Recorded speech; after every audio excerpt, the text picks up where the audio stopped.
The submersible Deep Explorer descended through the crushing darkness of the Mariana Trench, its lights cutting thin beams through water that had never seen sunlight. I pressed my face against the porthole, watching the depth gauge climb past 35,000 feet. This was my 15th dive to the deepest part of Earth's oceans, but the feeling never got old. Approaching the target zone, Dr. Elena Rodriguez announced from the pilot's seat. Her voice carried that crisp authority that made everyone on the research team listen when she spoke. "Samuel, we'll be at the collection site in about 10 minutes. I adjusted my glasses and checked the sample containers one more time.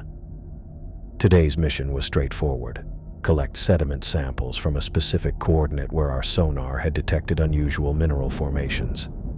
Nothing glamorous, just the methodical work that built our understanding of the deep ocean piece by piece. "Looks good from here," I said, running through my mental checklist. The robotic arm was functioning perfectly.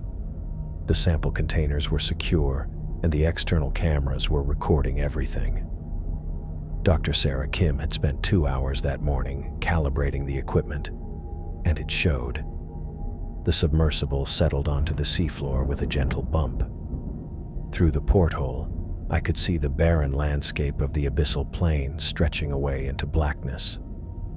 The sediment here was fine and gray, undisturbed for millions of years except by the occasional deep-sea creature. "Beginning sample collection," Elena said, activating the robotic arm. I watched the mechanical appendage extend toward the seafloor, its movements precise despite the immense pressure outside.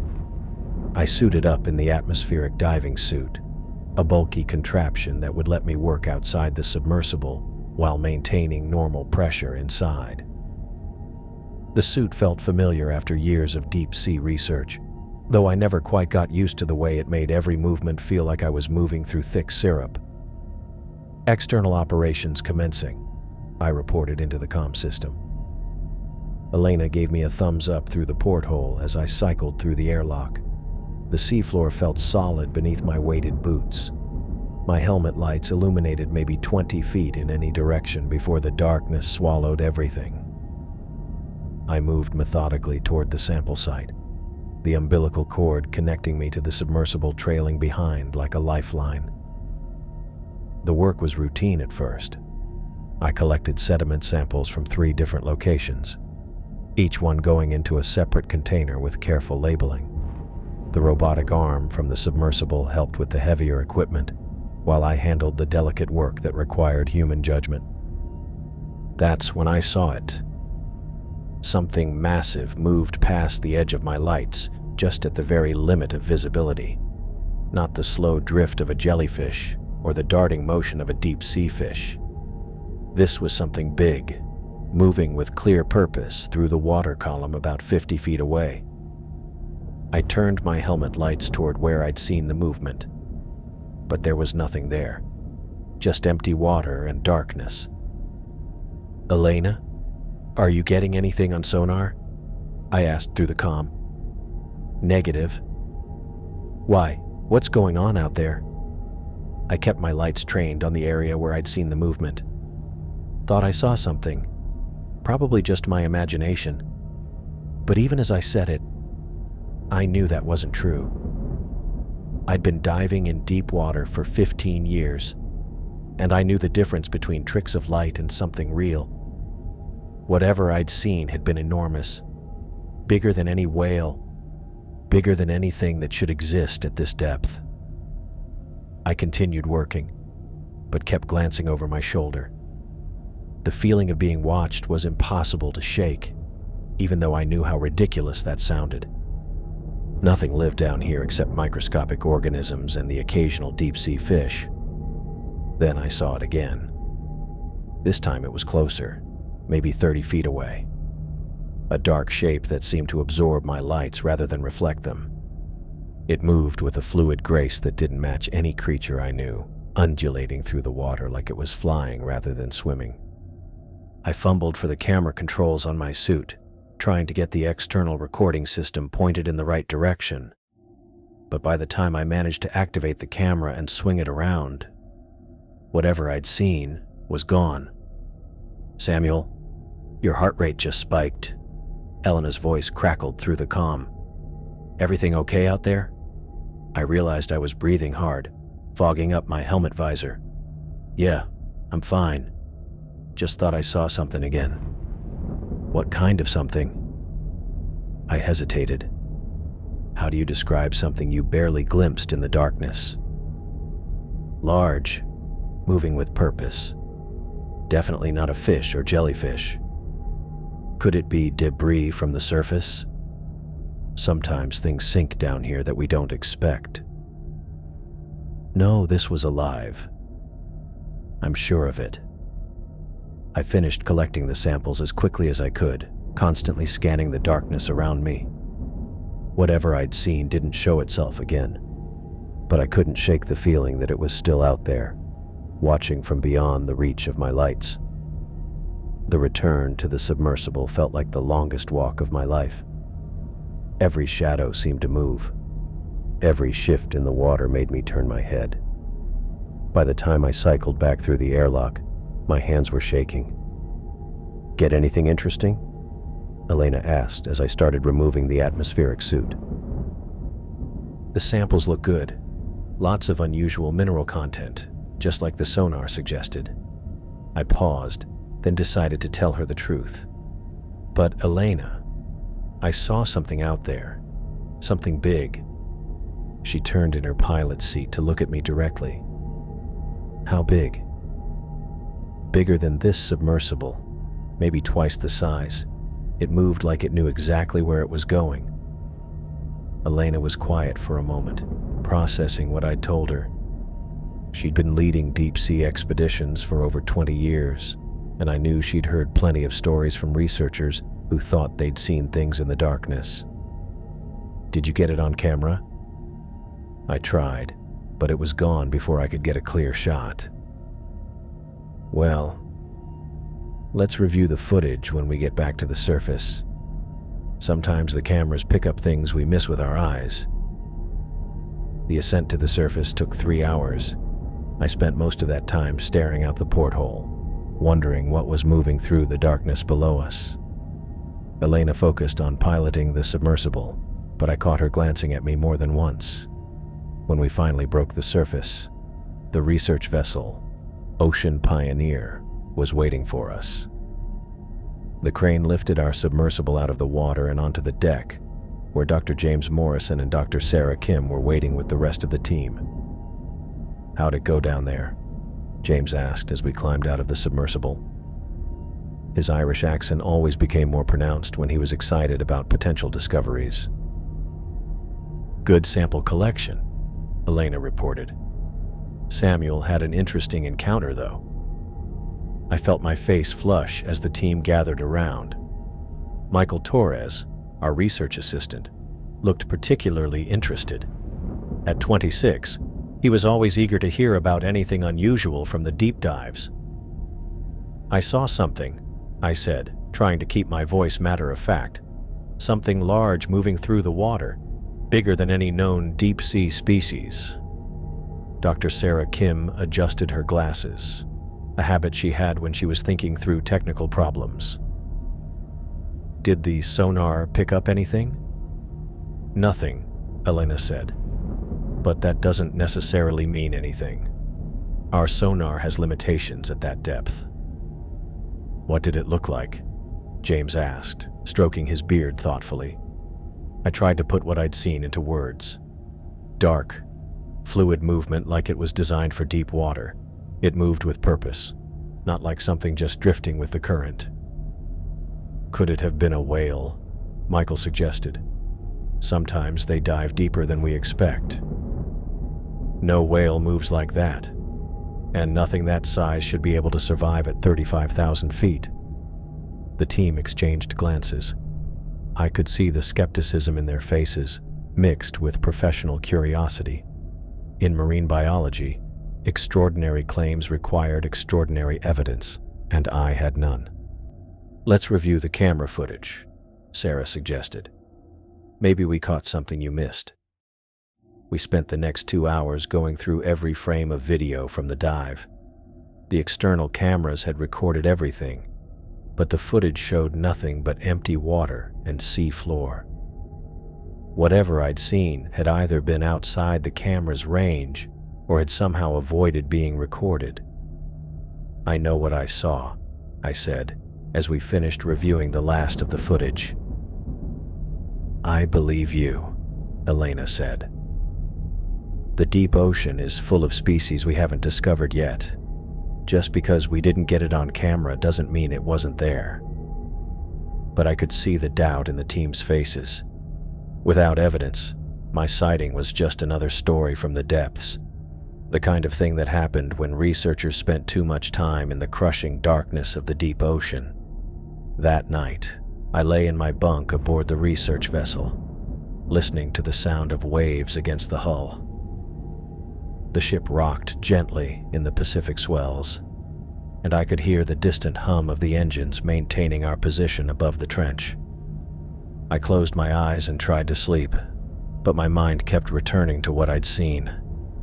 The way it had moved, the sense of intelligence behind its actions. Whatever was down there, it was unlike anything in our databases or field guides. Sleep finally came, but it brought dreams unlike any I'd ever experienced. I found myself underwater, but somehow I could breathe normally. The crushing pressure of the deep ocean didn't affect me at all. I was floating in the darkness, but I wasn't afraid. Instead, I felt a strange sense of belonging, like I was exactly where I was supposed to be. Strange lights began to appear in the distance, not the harsh white beams of submersible lights, but soft, organic glows that pulsed with a rhythm like a heartbeat. As the lights came closer, I could see they were attached to creatures unlike anything I'd ever seen. They moved through the water with the same fluid grace I'd witnessed during the dive. Their bodies seemed to be made of living light, shifting and changing as they swam. They surrounded me, but I felt no fear. Instead, there was a sense of communication, though not through any language I understood. The creatures pulsed their lights in complex patterns, and somehow, I knew they were trying to tell me something. The patterns were beautiful and hypnotic, like watching a conversation conducted entirely in color and rhythm. I tried to respond, to somehow communicate back, but I didn't know how. The creatures seemed patient, continuing their light display as if they had all the time in the world to teach me their language. Then I woke up. The dream had been so vivid that for a moment, I wasn't sure where I was. The familiar confines of my bunk gradually came into focus, along with the sound of the ship's engines and the gentle rocking motion. I checked my watch. It was 3:17 in the morning, and I felt more rested than I had in weeks despite only sleeping for a few hours. The dream lingered in my mind with unusual clarity, as if it had been more than just my subconscious processing the day's events. I lay there in the darkness, thinking about the creatures from my dream, and wondering if there was any connection to what I'd seen during the dive.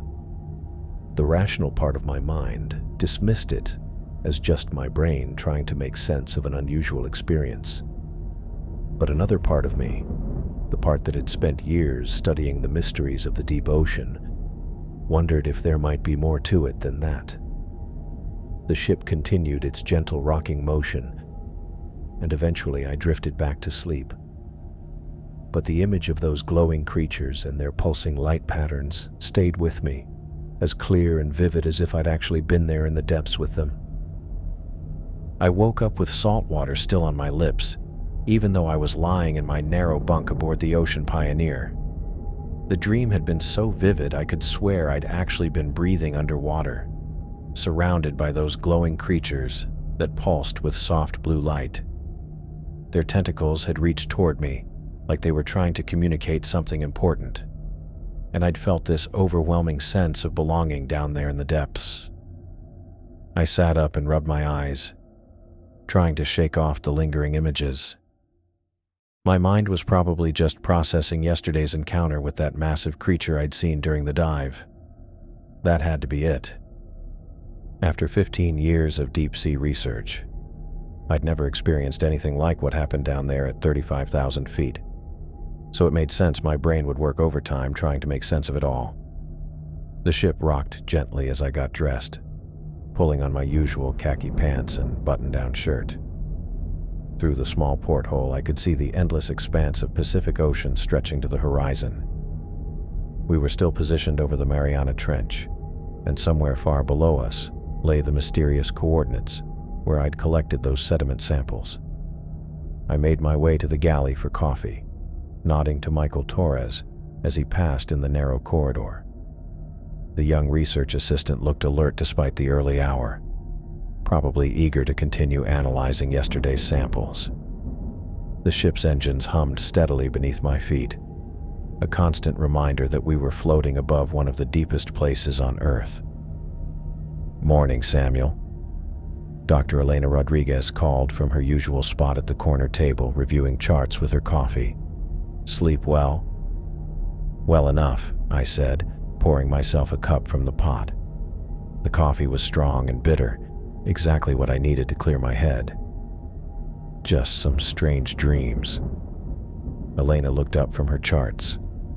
"About the dive yesterday?" I nodded, taking a sip. "Something like that. My brain's probably just trying to process what I saw down there." "That's normal after an unusual encounter," she said, returning to her work. "The mind has to file away new experiences somehow." I joined Dr. James Morrison and Dr. Sarah Kim at their table, where they were discussing the mineral composition of yesterday's sediment samples. James stroked his beard thoughtfully as Sarah explained the preliminary analysis results, her safety glasses reflecting the overhead lights. "The crystalline structures are unlike anything we've cataloged before," Sarah was saying, cleaning her glasses with a small cloth. "The formation patterns suggest they developed under extreme pressure conditions." "How extreme?" James asked, his slight accent making the question sound more formal. "Beyond what we typically see at these depths. It's almost like something was actively shaping the mineral growth." I listened to their conversation while staring out the galley's porthole at the ocean surface. The water was calm today, with just small swells rolling past the ship. But I kept thinking about what lay beneath those waves, the crushing darkness where I'd seen that enormous creature moving with such purpose. "Samuel, what do you think?" Sarah asked, pulling me back to the conversation. "Sorry, what?" "The mineral formations. Do you think they could be related to the creature you encountered?" I adjusted my glasses, considering the question. "It's possible. If something that large has been living down there for an extended period, it might affect the local geology." James leaned forward. "You're still certain about what you saw?" "Absolutely. It was bigger than our submersible and moved like it had intelligence behind it." The three of them exchanged glances. I could tell they wanted to believe me, but without video evidence, my account remained just that, an account. After breakfast, I tried to focus on my research duties. I had specimen logs to update and water sample data to analyze, but I kept finding myself distracted. Every time I looked at the computer screen, my mind wandered back to the dream. Those glowing creatures had seemed so real, so alive. The way they'd move through the water with graceful precision reminded me of the massive shape I'd seen during the dive. I walked to the deck around mid-morning, telling myself I needed fresh air. The sun was bright overhead, and the ocean stretched endlessly in all directions. But instead of working on my tablet like I'd planned, I found myself staring down at the water, wondering what was happening in the depths below. Fascinating, isn't it? I turned to find Elena approaching with her own tablet in hand. "The ocean," she continued, joining me at the railing. We've explored less than 5% of it. Who knows what's down there waiting to be discovered? That's what I've always loved about this work, I said. Ever since I was a kid, I've been drawn to the unknown depths. Elena studied my face. You seem distracted today. Everything okay? I hesitated. The dreams had been so vivid, so detailed. Each night they became more intense, and I was starting to look forward to them in a way that felt almost unhealthy. But how could I explain that to Elena without sounding like I was losing my grip on reality? Just tired, I said finally. The deep dives always take more out of me than I expect. Maybe you should take the day off from diving. We can handle the next collection run. No, I'm fine, really. Elena didn't look convinced, but she nodded. Well, if you change your mind, let me know. That afternoon, I tried to immerse myself in data analysis, but the numbers on my screen kept blurring together. I found myself thinking about the way those dream creatures had communicated through patterns of light, how their bioluminescence had pulsed in what seemed like a complex language. The memory felt more real than the research station around me. Michael Torres stopped by my workstation around 3 o'clock. Dr. Hartwell, do you want to review the sonar data from yesterday's dive? Sure, I said, grateful for the distraction. We spent an hour going through the readings, but the sonar hadn't picked up anything unusual. Whatever I'd encountered down there had either been too far away or somehow invisible to our instruments. It's frustrating, Michael said, running his hand through his dark hair. With all our technology, you'd think we could detect something that large. The deep ocean has its own rules, I told him. We're visitors down there, not masters. As evening approached, I realized I'd accomplished almost nothing during the day. My research logs remained incomplete, and I'd spent more time staring at the ocean than analyzing samples. This wasn't like me. I'd always been methodical and focused in my work, but something was different now. During dinner, James mentioned the next day's dive schedule. We're planning to return to the same coordinates tomorrow. Maybe we'll have better luck with the cameras this time. I'd like to go down again, I said quickly. Elena looked at me with concern. Are you sure? You seem a bit off today. I'm fine, I insisted, perhaps too forcefully. I want another chance to document what's down there. Sarah cleaned her glasses again, a nervous habit I'd noticed she did when she was thinking. The equipment checks out perfectly. If there's something to see, we should be able to capture it. That night, I lay in my bunk, listening to the gentle creaking of the ship and the distant sound of waves against the hull. I was exhausted, but also strangely excited about the possibility of dreaming again. The rational part of my mind knew this was concerning, but I couldn't help myself.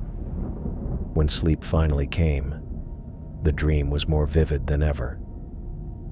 I was back in the depths, but this time the glowing creatures were closer. They surrounded me in a perfect circle, their tentacles reaching out to touch my diving suit. I could feel their communication flowing through the water, patterns of light and sensation that my conscious mind couldn't quite grasp, but my dreaming self understood perfectly. One of the creatures, larger than the others, approached until it was just inches from my helmet. Its bioluminescent patterns pulsed in a rhythm that felt like a heartbeat, and I had the overwhelming sensation that it was trying to tell me something important. The message felt urgent, like a warning or an invitation. I reached out toward the creature, and the moment my gloved hand made contact with its translucent skin, I felt a jolt of connection. Images flashed through my mind. Vast underwater cities, creatures of impossible beauty, and depths that went far beyond what any human had ever explored. The creature's patterns grew brighter, more insistent, and I felt myself being drawn deeper into the vision. There was something down there in the abyss, something that had been waiting for someone like me to find it. The pull was so strong, so compelling, that I wanted nothing more than to follow these creatures into the deepest parts of the ocean. I woke with a gasp, my heart racing and my skin covered in sweat. The dream had felt more real than my actual dive yesterday. I could still feel the phantom touch of that creature's skin against my hand, still see the pulsing patterns of light behind my closed eyelids. I sat up in my bunk, trying to catch my breath. Outside my porthole, the first hints of dawn were beginning to lighten the sky. I'd been dreaming for hours, but it felt like I'd only just closed my eyes. The rational part of my mind insisted this was just my brain processing the stress of yesterday's encounter, but deep down, I knew something else was happening. These weren't ordinary dreams. They felt like memories, or maybe glimpses of something that was calling to me from the depths below. I woke up with salt spray hitting my face and the sound of waves crashing against the hull. My bare feet were cold against the metal deck, and I could feel the ship rocking beneath me. For a moment, I couldn't figure out where I was or how I'd gotten there. I was standing at the edge of the ship's deck, maybe 3 feet from the railing. The ocean stretched out in front of me, dark and endless under the night sky. My hands were gripping the metal rail so tight my knuckles had gone white. What the hell was I doing out here? I looked around, trying to piece together what had happened. The deck was empty except for me. No crew members, no one else awake at this hour. I checked my watch, 2:37 in the morning. I'd gone to bed around 11, which meant I'd been asleep for over 3 hours, but I had no memory of leaving my cabin. No memory of walking through the corridors, opening the door to the deck, or coming out here. The last thing I remembered was lying in my bunk, listening to the ship's engines humming below. I took a step back from the railing, my heart starting to pound. Had I been sleepwalking? I'd never done that before in my life. Not as a kid, not as an adult. But here I was, standing on the deck in my pajamas with no idea how I'd gotten here. The worst part was how close I'd been to the edge. Another few steps, and I could have gone right over the railing. At this time of night, in the middle of the Pacific, no one would have seen me fall. By the time anyone noticed I was missing, I'd be miles behind the ship. I rubbed my face with both hands, trying to shake off the confusion. My skin felt cold and damp from the ocean air. I needed to get back inside before someone saw me out here and started asking questions I couldn't answer. I made my way back to the door leading inside, moving carefully on the wet deck. The corridors were dimly lit with emergency lighting, and my footsteps echoed off the metal walls. I passed the galley, the lab spaces, and the other crew quarters without seeing anyone. When I got back to my cabin, I checked the door. It was unlocked, which made sense since I'd apparently walked out through it. But I always locked my door at night. Always. It was a habit I'd developed years ago during my first research expeditions. I sat on the edge of my bunk and tried to think through what had happened. Maybe the stress of the dive and the creature sighting had affected me more than I'd realized. Maybe my mind was processing everything in ways I didn't understand. But sleepwalking? That seemed like a pretty extreme reaction to stress. I lay back down and pulled the blanket up to my chin. The ship continued its gentle rocking motion, and I could hear the familiar sounds of the engines and the water against the hull. Usually those sounds helped me sleep, but now they made me nervous. What if I got up again? What if I walked out to the deck and didn't stop at the railing this time? I tried to push those thoughts away and focus on getting back to sleep.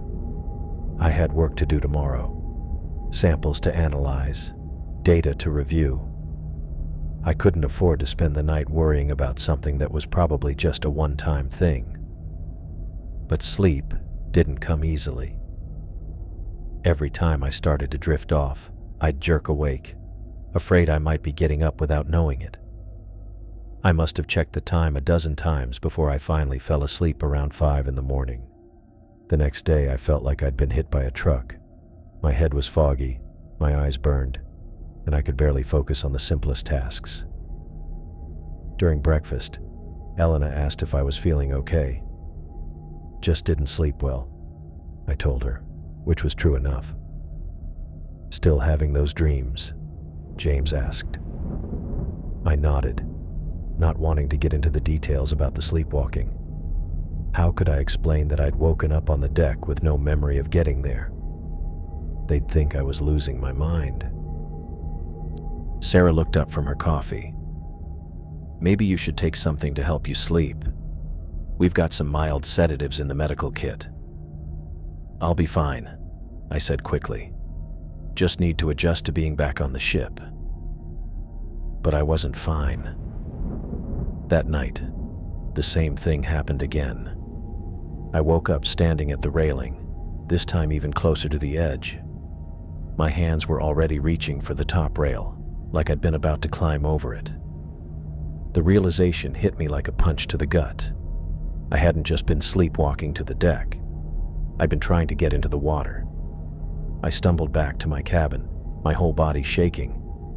This wasn't just stress or bad dreams. Something was seriously wrong with me. The third night, I tried to prevent it. I set 3 different alarms on my watch, spacing them 30 minutes apart starting at midnight. I figured if I woke myself up regularly, I couldn't sleepwalk without knowing it. The first alarm went off at midnight. I was in my bunk, awake and alert. I reset it for 12:30 and lay back down. The second alarm went off at 12:30. Still in my bunk, still conscious. The third alarm went off at 1 in the morning. I was standing on the deck again, my hand already on the door handle leading outside. The alarm was beeping on my wrist, but I had no memory of getting up, getting dressed, or walking through the ship. I'd been sleepwalking right through the alarms without even hearing them. I tried a different approach the next night. I moved my desk chair in front of the cabin door and stacked some books on top of it. If I tried to leave, I'd have to move the obstacles, and surely that would wake me up. I woke up on the deck at 2:15 in the morning. When I got back to my cabin, the chair was pushed aside and the books were neatly stacked on my desk. I'd apparently moved everything out of the way without waking up. The 5th night, I tied a rope around my ankle and attached it to the bed frame. I figured if I tried to walk away, the rope would either stop me or wake me up when it went tight. I woke up on the deck with rope burns around my ankle. Somehow, I'd untied the knot in my sleep. Every morning I felt more exhausted than the night before. The lack of sleep was catching up with me. But that wasn't the worst part. The worst part was the growing certainty that I wasn't just randomly sleepwalking. I was being drawn to the water. Every night I ended up closer to the railing, closer to going over the edge. During the day, I tried to act normal around the crew. I showed up for meals, participated in discussions about the research, and helped with the equipment maintenance. But I felt like I was watching everything from a distance, like part of me wasn't really there. When James talked about the mineral samples we'd collected, his voice sounded muffled and far away. When Sarah explained the sonar readings from our dives, I found myself staring out the porthole at the ocean instead of listening. When Elena asked me questions about the dive logs, I had to ask her to repeat herself because I hadn't been paying attention.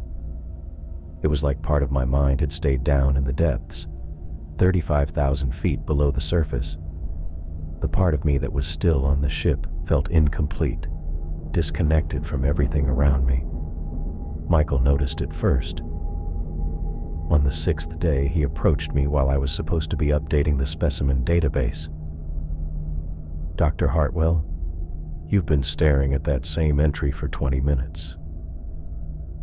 I looked down at the computer screen. He was right. I'd been looking at the same line of data without seeing it, my mind somewhere else entirely. "Sorry," I said. "Just tired."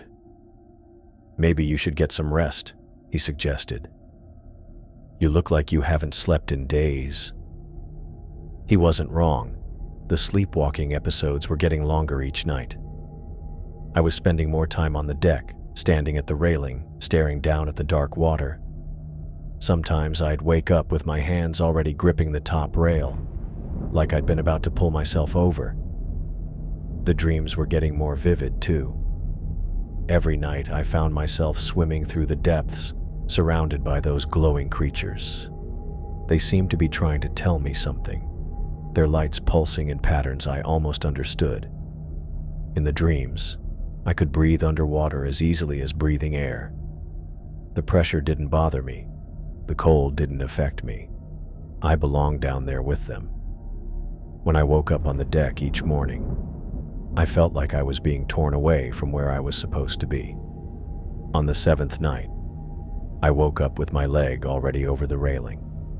I was balanced on the edge, one foot on the deck and one foot hanging over the side. The ocean was maybe 40 feet below me, dark and inviting. For a moment, I felt an overwhelming urge to let go, to drop into the water and sink down to where I belonged. Then the rational part of my mind kicked in, and I scrambled back onto the deck, my heart hammering in my chest. I'd been seconds away from falling overboard, or jumping. I wasn't sure which. I sat on the deck for a long time after that, my back against the wall, trying to understand what was happening to me. The sleepwalking was getting worse. Each night I got closer to the water. Each night the urge to go over the railing got stronger. But I couldn't tell anyone. How could I explain that I was sleepwalking to the edge of the ship every night? They'd think I was having a breakdown. They'd probably lock me in my cabin or sedate me for the rest of the voyage. I had to figure out how to stop this on my own. The 8th night I tried staying awake. I sat in the chair by my desk, drinking coffee and forcing myself to stay alert. I made it until about 3 in the morning before exhaustion started to take over. I woke up standing at the railing again, this time with both hands on the top rail, and my body leaning forward over the edge. The days blurred together after that 8th night when I'd found myself leaning over the railing. I couldn't shake the feeling that something was fundamentally wrong with me, but I also couldn't bring myself to tell anyone what was happening. How do you explain to your colleagues that you've been sleepwalking to the edge of a ship every night, getting closer and closer to jumping into the ocean? My work suffered first. I'd sit at my workstation with data spread across my tablet, staring at mineral composition charts and sediment analysis reports. But the numbers and graphs might as well have been written in a foreign language.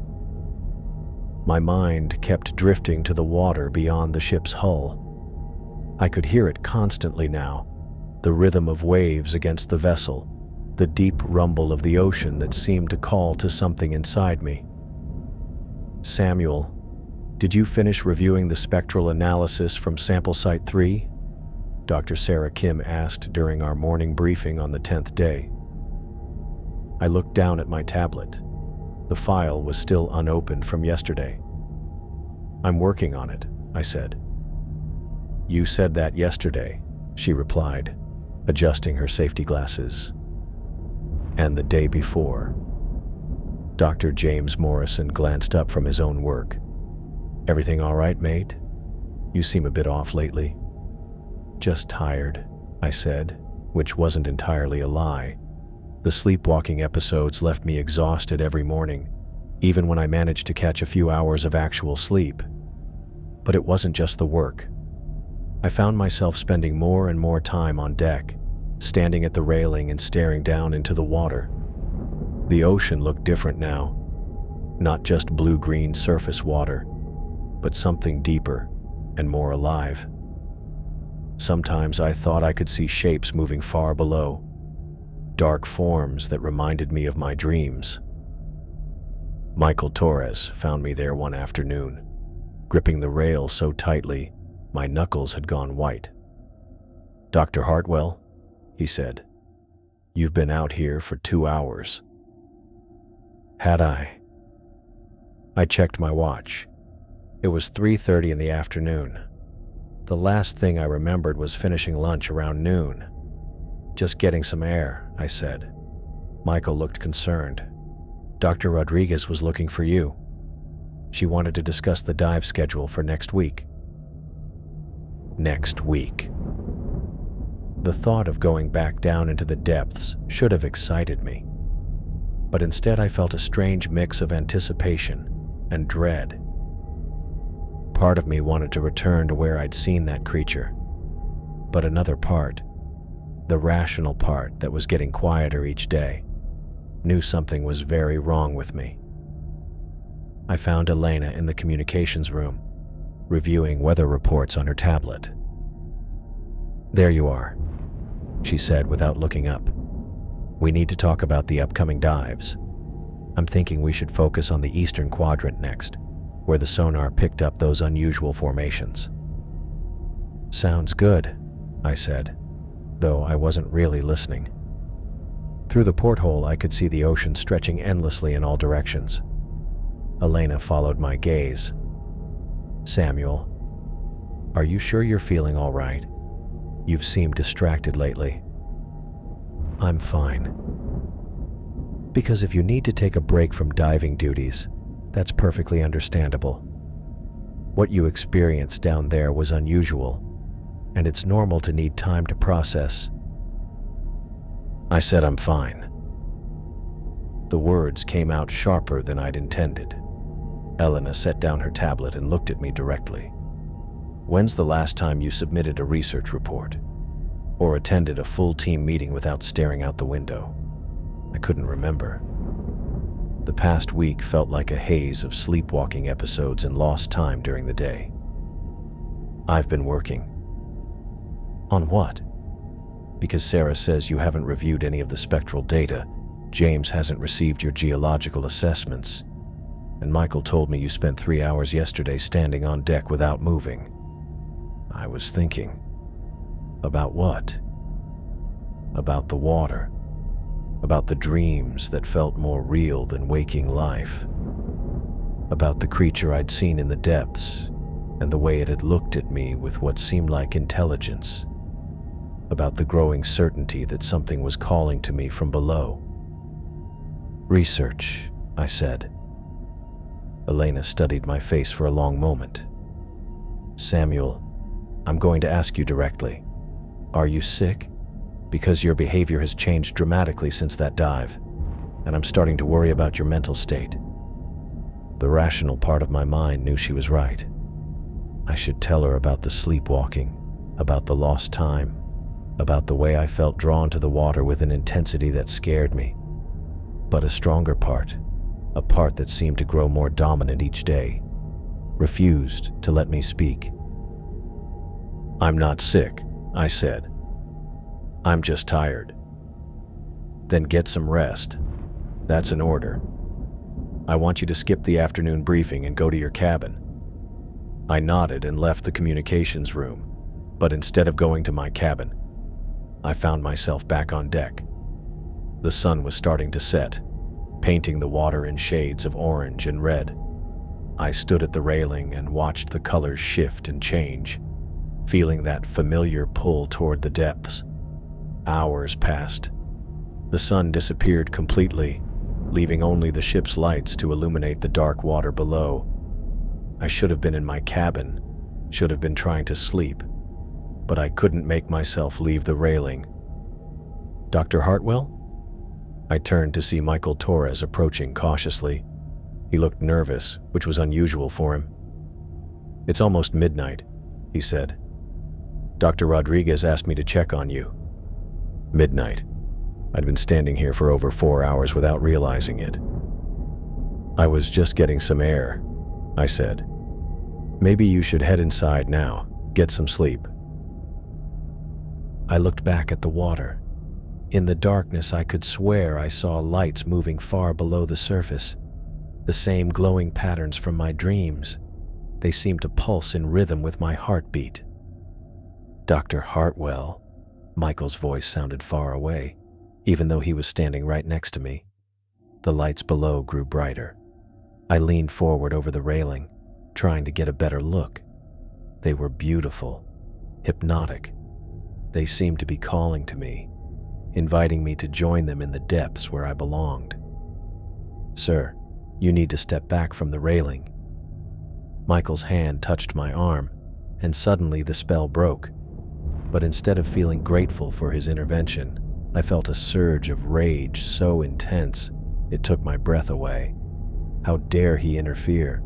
How dare he try to keep me from what I needed? I spun around and grabbed Michael by the shirt, pulling him close to my face. "Don't touch me," I snarled. "Dr. Hartwell, please." I shoved him hard, sending him stumbling backward. But that wasn't enough. The anger was still there, burning in my chest like acid. I lunged forward and tackled him to the deck. Michael hit the metal surface hard, his head bouncing off the non-slip coating. I straddled his chest and grabbed his shirt again, pulling him up and slamming him back down. "I said, don't touch me," I screamed, though I barely recognized my own voice. Michael tried to push me away, but I was stronger than I should have been. I drew back my fist and punched him in the face. His nose made a wet cracking sound, and blood immediately started flowing. "Stop," Michael gasped, but I hit him again. And again. I was dimly aware of shouting from somewhere nearby, of running footsteps on the deck, but it all seemed to be happening to someone else. All I could focus on was the rage and the need to hurt this person who had dared to interfere with my connection to the water. Strong hands grabbed my arms and pulled me backward. I fought against them, trying to get back to Michael, but there were too many of them. "Samuel, stop." Elena's voice cut through the haze of anger. "What the hell are you doing?" I blinked and looked around. Dr. James Morrison and 2 crew members were holding my arms, keeping me away from Michael, who was lying on the deck with blood covering the lower half of his face. His nose was clearly broken, and dark bruises were already forming around his eyes. I started to say, but I couldn't finish the sentence. I had no idea what I was doing. One moment I'd been looking at the lights in the water, and the next I was attacking Michael with a violence I didn't know I was capable of. "Get him to the medical bay," Elena ordered, pointing at Michael. Then she turned to me with an expression I'd never seen before. Fear mixed with disgust. "And get Samuel restrained. He's a danger to the crew." The crew members started dragging me toward the ship's interior. I didn't resist. The rage had faded as quickly as it had come, leaving me confused and horrified by what I'd done. Michael's blood was on my knuckles, and I could still hear him groaning as they helped him to his feet. "Elena, I don't know what happened," I said as they pulled me along. "I didn't mean to." "Save it," she said coldly. "You just attacked a member of my crew without provocation. You're going to be locked up until we can figure out what to do with you." They dragged me to a storage room near the stern and shoved me inside. I heard the sound of a lock engaging, followed by Elena's voice giving orders to post a guard outside the door. I sat on the floor in the darkness, staring at my bloody hands and trying to understand what had just happened. The rational part of my mind was screaming that I needed help, that something was seriously wrong with me. But underneath that rational voice was something else. Something that whispered that Michael had deserved what he got for trying to keep me from the water. The straitjacket felt like a second skin wrapped around me, the canvas material rough against my arms as I sat on the edge of my narrow bunk. Elena had ordered it after what I'd done to Michael, and I couldn't blame her. The memory of my hands covered in his blood still made my stomach turn, even though part of me felt like he'd deserved it for trying to keep me from the water. The guard outside my door shifted his weight, and I heard the creak of the metal chair they'd brought for him. Rodriguez, I thought his name was. He'd been there for 6 hours now, ever since they'd locked me in here. Every few minutes he'd clear his throat or tap his fingers against something, probably his radio. I pulled at the restraints, not trying to escape but just testing them. The buckles held firm. Elena had made sure of that. My shoulders ached from being held in the same position, but the physical discomfort was nothing compared to the constant pull I felt toward the ocean. It was like a rope tied around my chest, tugging me toward the deck, toward the railing, toward the dark water below. The ship rolled with a larger wave, and I felt my heart rate spike. The sound of water rushing along the hull was almost musical, calling to me in a way I couldn't explain. I closed my eyes and listened, letting the rhythm wash over me. It was better than the alternative, thinking about what I'd done to Michael, or why I couldn't seem to control myself anymore. A tray sat untouched on my small desk. Sarah had brought it 3 hours ago, some kind of sandwich and a cup of coffee that had long since gone cold. The smell of food made me nauseous. All I wanted was to hear the waves, to feel the salt spray on my face, to sink beneath the surface where everything would finally make sense. Voices in the corridor made me open my eyes. James was talking to Elena, their words muffled by the metal door but still audible if I concentrated. "We need to figure out what happened down there," James was saying. His accent made the words sound more urgent than they probably were. "Something triggered this. Samuel's been diving for 15 years without any problems." "I know," Elena replied. Her voice was tired, strained. "I've been thinking the same thing. We need to go through everything. Every dive, every sample collection, every minute of footage." "The footage," James said, and I could hear him getting excited about the idea. "That's where we start. If something happened during one of the dives, it'll be on the recordings." "How many hours are we talking about?" "From this expedition? Maybe 20 hours total across all the dives. But if we focus on the ones where Samuel was outside the submersible..." Their voices faded as they moved down the corridor, probably heading to the communications room where they kept the video equipment. I strained to hear more, but they were gone. 20 hours of footage. I tried to remember each dive, each moment outside the submersible. The sediment collection had been routine, nothing unusual except for that massive shape I'd seen moving in the darkness, but the cameras hadn't picked up anything. We'd checked. The guard outside coughed, and I heard him radio someone. "Rodriguez here. Subject is quiet. No change in status." Subject. That's what I was now. Not Samuel, not Dr. Hartwell, just a subject to be monitored and contained. I shifted on the bunk, trying to find a more comfortable position, but the straitjacket made everything awkward. My arms were crossed over my chest, held in place by the canvas sleeves that wrapped around my back. The buckles dug into my shoulder blades when I leaned back. Another wave hit the ship, larger this time, and I felt that familiar tug in my chest. The ocean was calling, and every fiber of my being wanted to answer. I could picture myself standing at the railing, feeling the wind and spray, then letting myself fall forward into the dark water.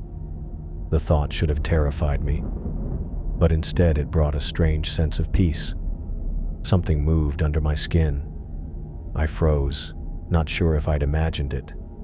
But there it was again, a subtle shifting sensation along my left forearm, like a muscle spasm but different, more purposeful.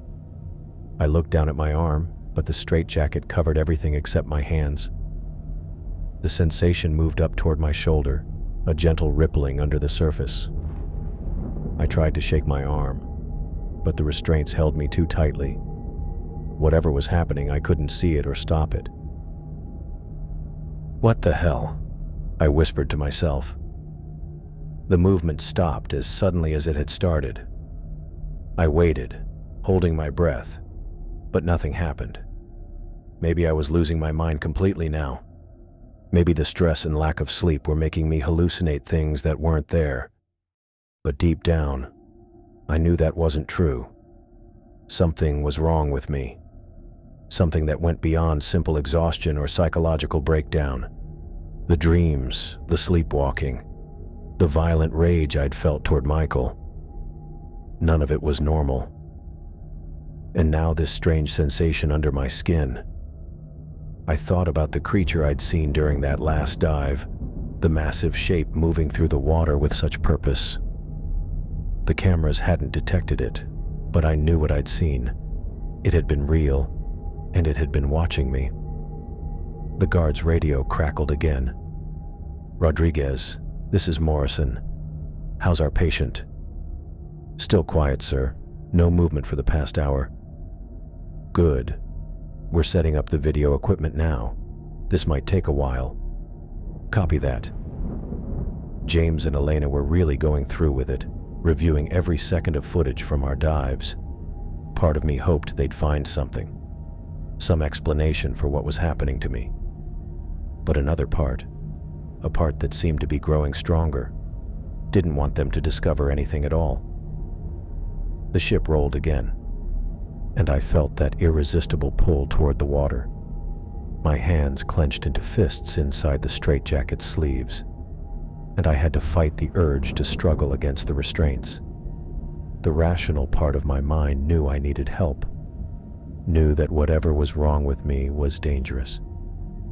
But the other part, the part that dreamed of glowing creatures and felt at home in the crushing depths, wanted nothing more than to break free and return to where I belonged.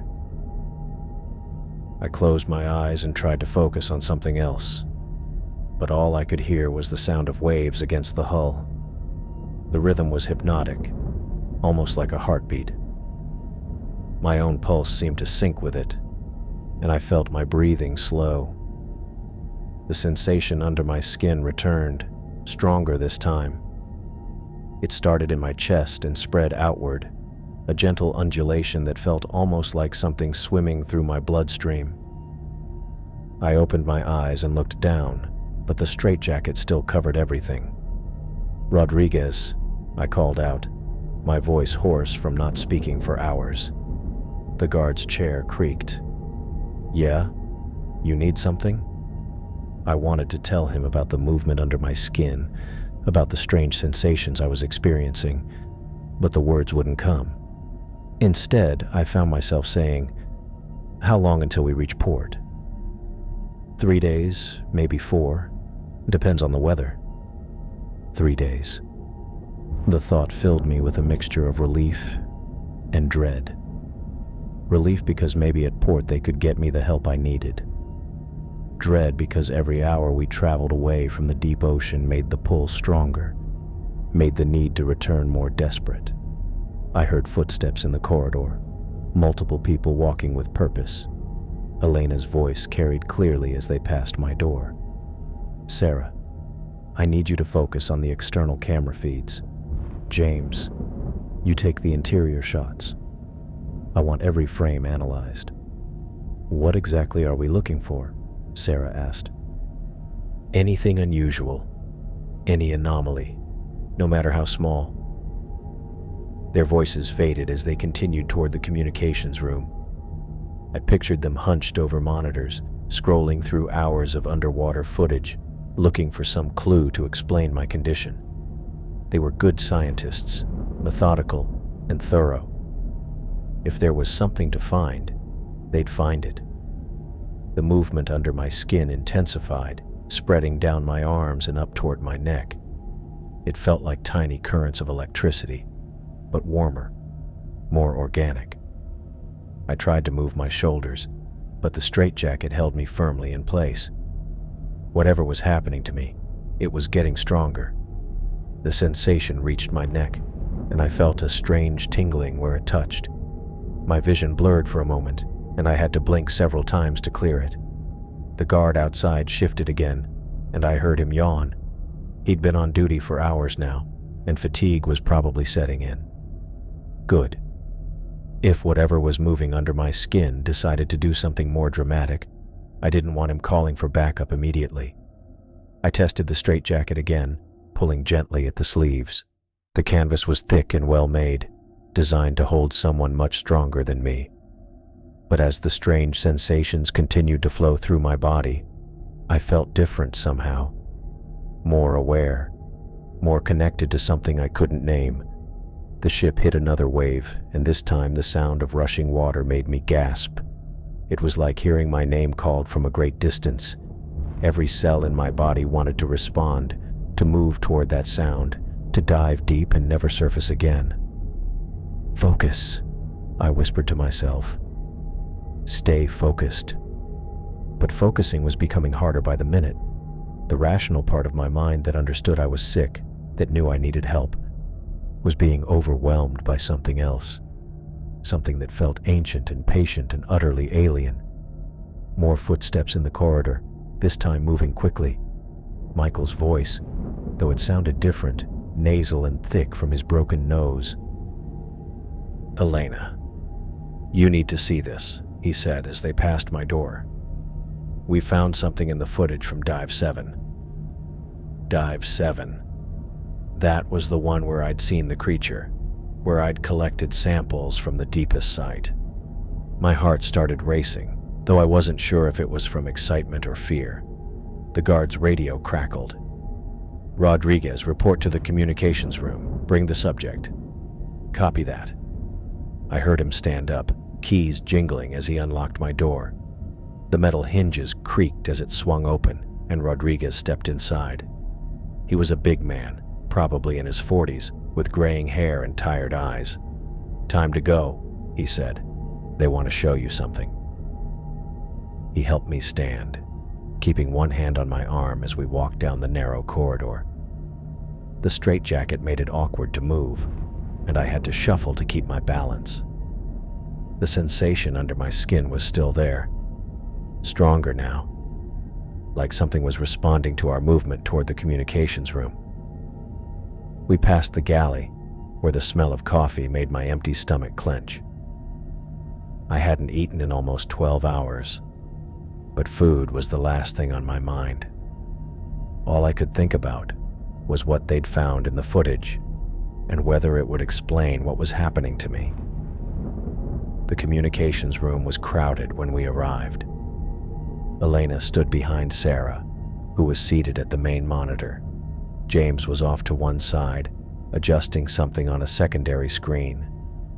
Michael sat in a chair near the back, a white bandage across his nose and dark bruises under both eyes. He looked up when I entered, and I saw a mixture of fear and curiosity in his expression. "Samuel," Elena said without turning around, "we need you to look at something." Rodriguez guided me to a chair facing the main monitor. Sarah's fingers moved across the keyboard, and the screen filled with underwater footage. I recognized it immediately, the view from my helmet camera during the last dive.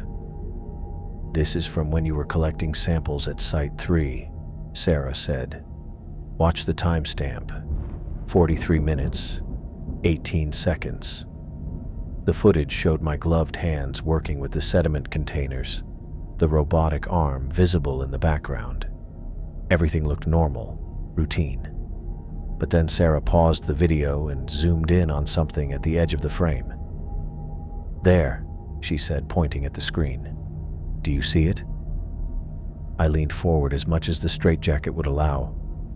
At first I saw nothing but darkness and the faint glow of my work lights, but then Sarah enhanced the contrast, and something became visible, a long, thin shape that seemed to be moving toward me. "What is that?" I asked. "We're not sure," James said, "but watch what happens next." Sarah advanced the footage frame by frame. The shape moved closer, becoming more defined. It looked almost like an eel, but translucent, with multiple appendages trailing behind it. As I watched, it seemed to attach itself to my diving suit, right at the shoulder. "I don't remember that," I said, though even as I spoke, I felt the sensation under my skin intensify. The suit's integrity sensors didn't register any breach, Sarah said. But look at this. She zoomed in further, enhancing the image until I could see individual details.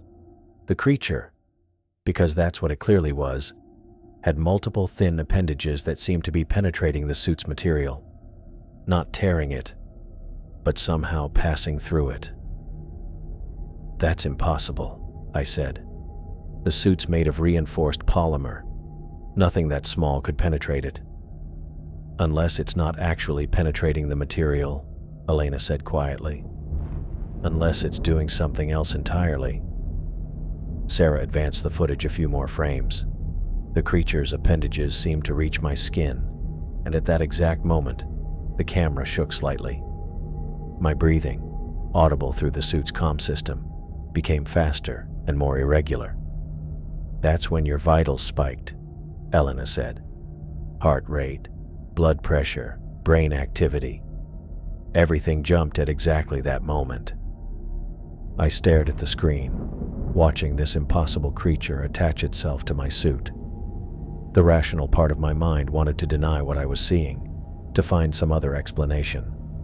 But the sensation under my skin was growing stronger, almost as if whatever was inside me was responding to seeing its own image. How long was it attached? I asked. Approximately 30 seconds, Sarah said. Then it detached and disappeared. We lose visual contact completely. But something stayed behind, James said. Something that's been affecting your behavior ever since. The room fell silent except for the hum of electronic equipment and the distant sound of waves against the hull. I could feel everyone watching me, waiting for my reaction. But all I could think about was the creature in the footage and the growing certainty that part of it was still with me. The sensation under my skin suddenly intensified, spreading through my entire body like liquid fire. I gasped and tried to double over, but the straitjacket held me upright. For a moment, my vision went completely white, and I could hear something that sounded almost like whispers in a language I didn't recognize. When my vision cleared, everyone in the room was staring at me with expressions of alarm and fascination. Rodriguez had his hand on his radio, ready to call for medical assistance. I'm okay, I said, though I wasn't sure that was true. I'm okay. But as I looked back at the frozen image on the screen, at the translucent creature with its impossible appendages, I felt something moving just beneath the surface of my skin, something that had been waiting patiently for this moment of recognition. Sarah leaned forward in her chair and tapped the monitor screen. I need you to look at this footage again, Samuel. We found something. I shifted in the straitjacket, trying to get comfortable in the metal chair they'd placed me in. The communications room felt cramped with everyone watching me. Elena standing behind Sarah's chair, James off to my left, and Michael sitting across the table with that bandage still covering his broken nose. Rodriguez stayed by the door, ready to grab me if I tried anything. What kind of something? I asked. Sarah pulled up the dive footage on the main screen. Frame-by-frame analysis of your helmet camera from Dive 7. Watch this. The monitor showed the familiar view from my diving helmet, the murky water, the seafloor, my gloved hands working with the sample containers. Sarah fast-forwarded through most of it, then slowed the playback to a crawl. Here, she said, pointing at the screen. Look at the bottom right corner. I squinted at the monitor. At first, I didn't see anything unusual, just the same dark water I remembered. Then Sarah advanced the footage one frame at a time, and something caught my eye. There, Sarah said. Do you see it? A thin, pale shape moved across the edge of the frame. It looked almost translucent, like a ribbon of flesh floating in the water. Sarah continued advancing frame by frame, and I watched the thing get closer to my diving suit. What is that? Elena asked. Keep watching, Sarah said. The pale shape moved with purpose, not drifting like debris or a piece of kelp. It had a deliberate, snake-like motion as it approached my suit from behind. In the next few frames, I could see it more clearly. It was definitely alive, with what looked like multiple thin appendages extending from its main body. "Jesus," James muttered. Sarah advanced to the next frame, and I felt my stomach drop. The creature was attached to my diving suit, its body pressed against the back panel. The appendages, there had to be at least 6 of them, were spread across the suit's surface. "How is that possible?" I said. "I would have felt something that size." "That's what we thought too," Sarah said. She zoomed in on the creature. "But look at this." The image quality wasn't perfect, but I could see the thing's body was almost completely transparent.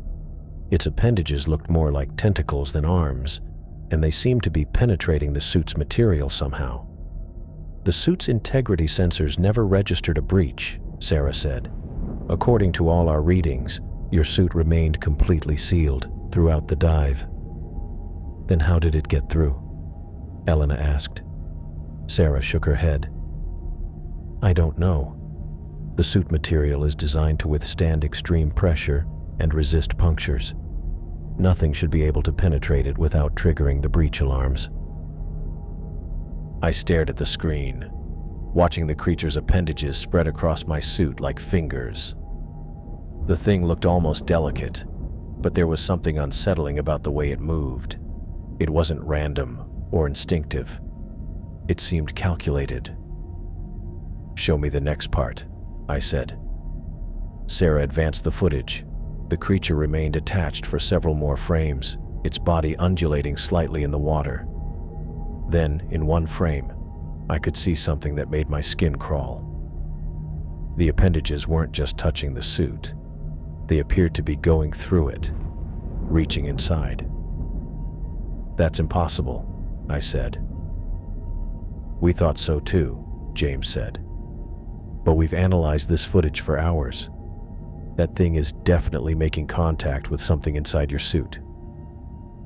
Sarah pulled up another window on the screen, showing a close-up of the suit's back panel.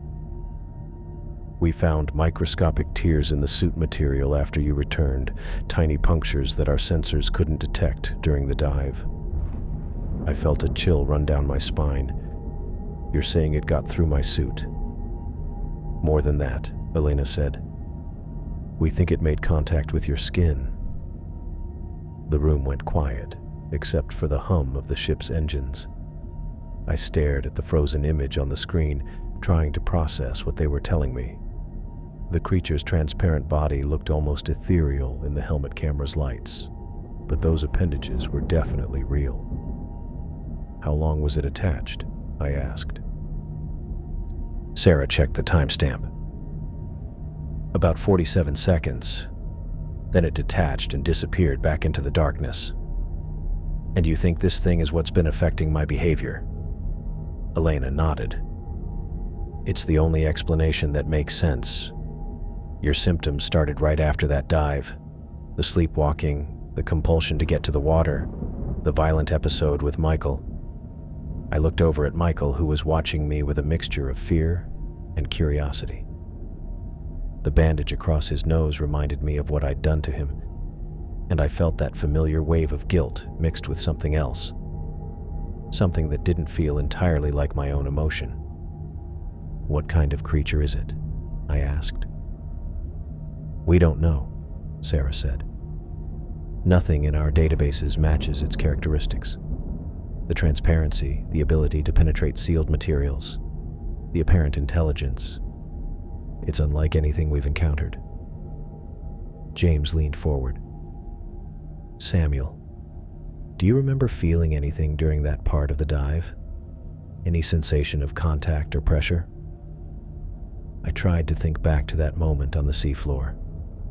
I remembered collecting the samples, feeling watched, seeing the massive shape in the distance, but I couldn't recall any specific moment when something had touched my suit. "No," I said. "I didn't feel anything unusual." "That's what we figured," Sarah said. If it can penetrate the suit without triggering sensors, it probably wouldn't register as physical contact either.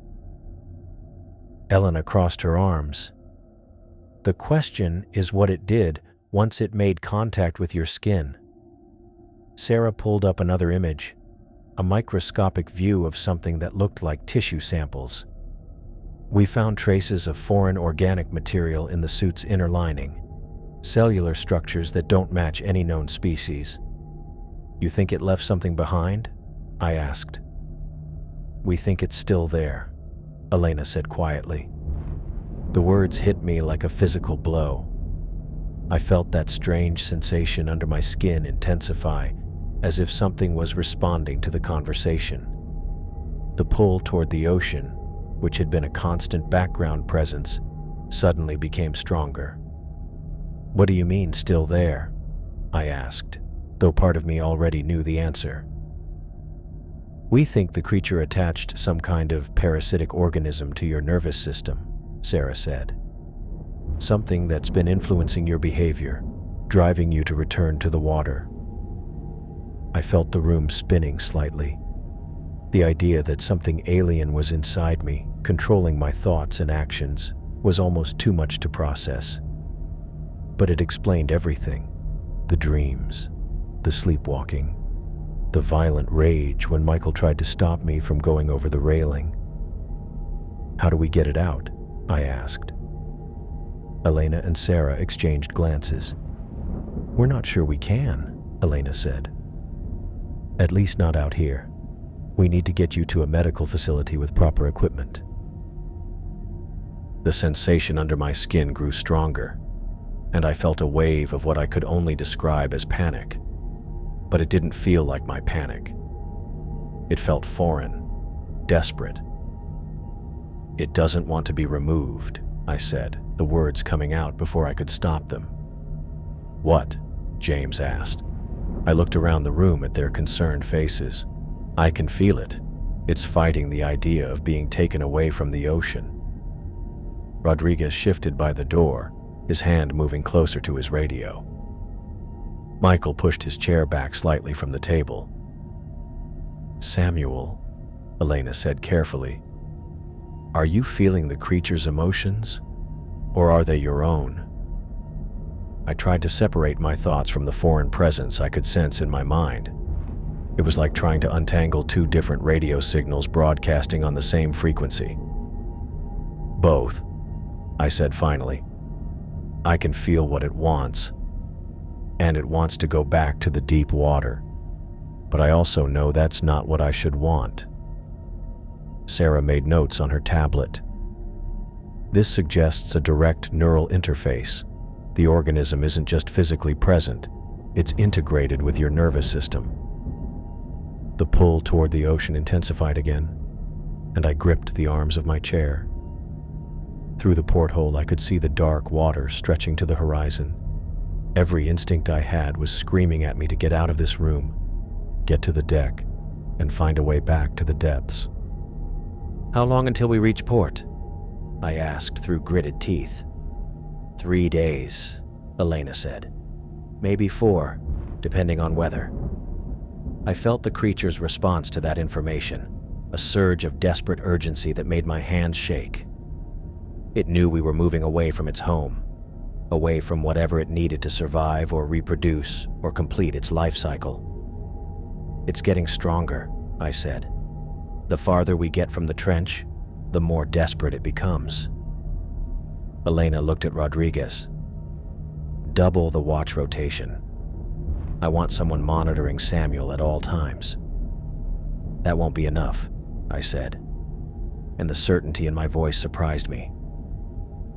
It's learning how to control me better. Each time it takes over, it gets easier for it to override my conscious mind. Sarah looked up from her tablet. What do you mean, takes over?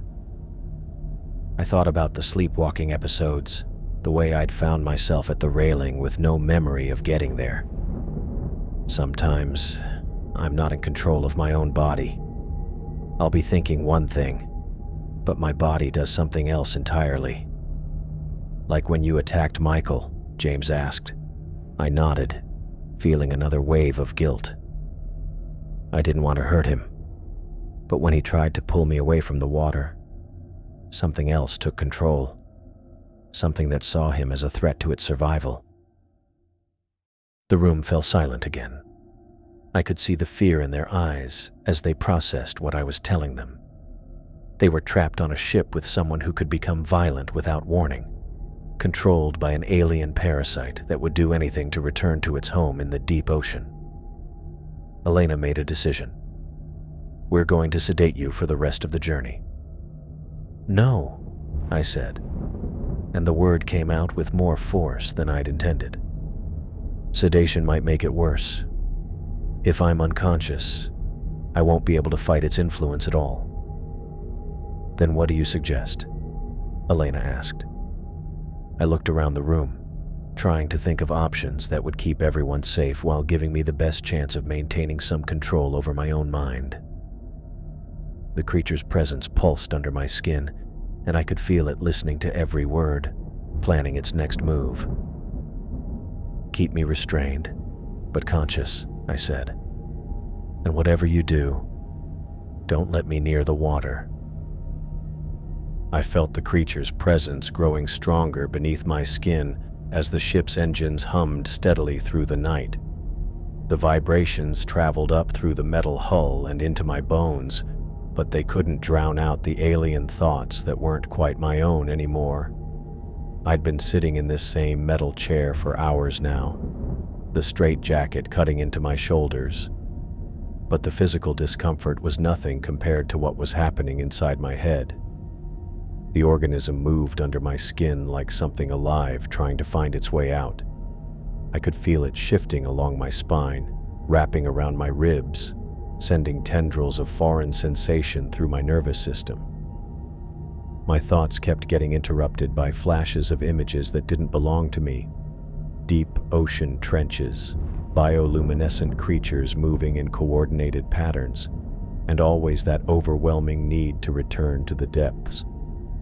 Rodriguez had been replaced by a new guard about an hour ago. This one was younger, maybe late 20s, and he kept checking his watch every few minutes. I could hear him shifting in his chair outside the door, probably wondering how he'd gotten stuck with babysitting duty. The poor guy had no idea what he was really guarding against. Through the thin walls, I caught fragments of conversation from the communications room down the hall.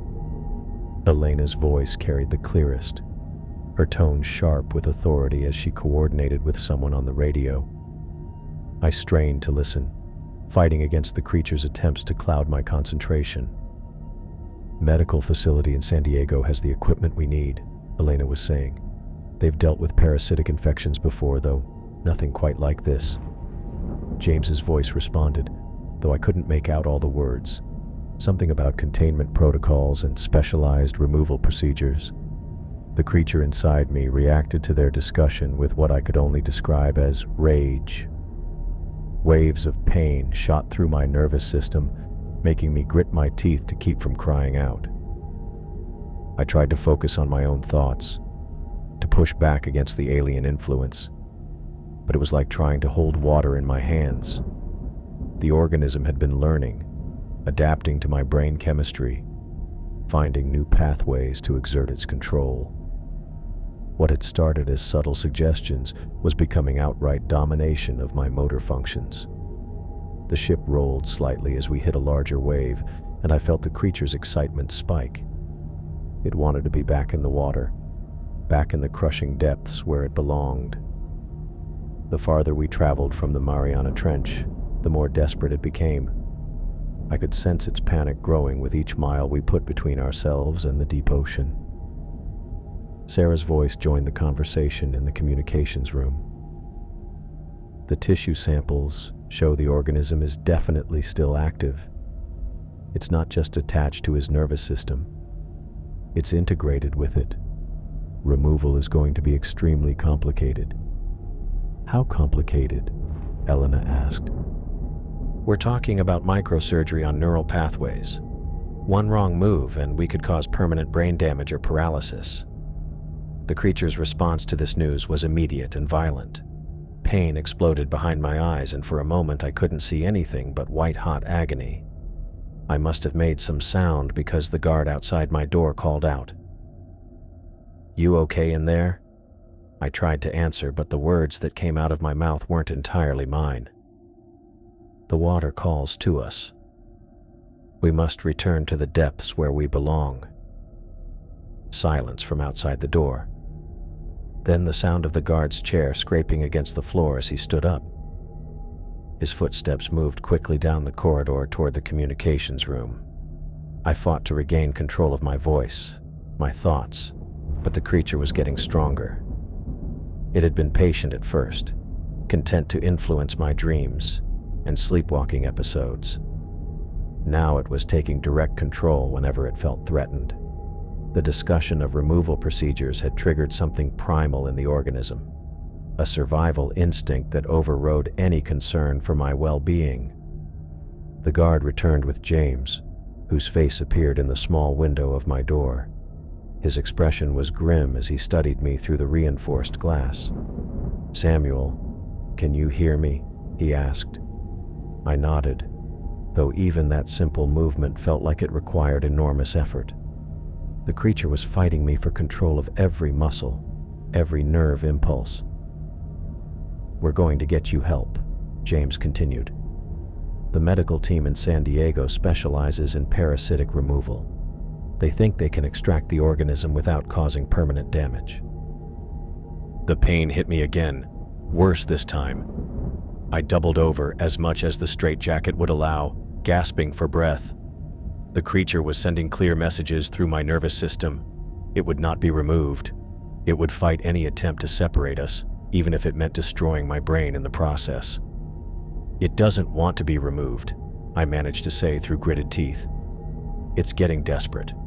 The farther we get from the trench, the more violent it becomes." James's face disappeared from the window, and I heard him talking rapidly to someone else. Elena's voice joined the conversation, then Sarah's. They were discussing sedation again, but I could feel the creature's response to that idea. It would resist any attempt to render me unconscious. It needed me awake and aware to maintain its connection to my nervous system. The ship's engines changed pitch slightly as we adjusted course, and the creature's agitation spiked again. It could sense our direction, our distance from its home in the deep ocean. Every mile we traveled was torture for the organism, and it was making sure I shared that suffering. I tried to think about anything else, my research, my colleagues, my life before this nightmare began. But the creature was learning to read my thoughts, to anticipate my attempts at resistance. It flooded my mind with images of the deep ocean, of bioluminescent creatures moving in perfect harmony, of the crushing darkness where it belonged. The worst part was that some small part of me was starting to understand those images. The creature wasn't just showing me random pictures. It was trying to communicate something important. There was a purpose to its presence in my body, a mission that went beyond simple parasitism. It needed to return to the depths, but not just to survive. It had information to share, experiences to communicate to its colony. I was nothing more than a transport vessel, a way for the organism to carry its knowledge back to its kind. The realization filled me with a mixture of horror and strange fascination. I was part of something larger now, connected to an intelligence that had evolved in the deepest parts of our planet. The guard's radio crackled to life outside my door. Elena's voice came through clearly this time. "All stations, we're increasing speed to maximum.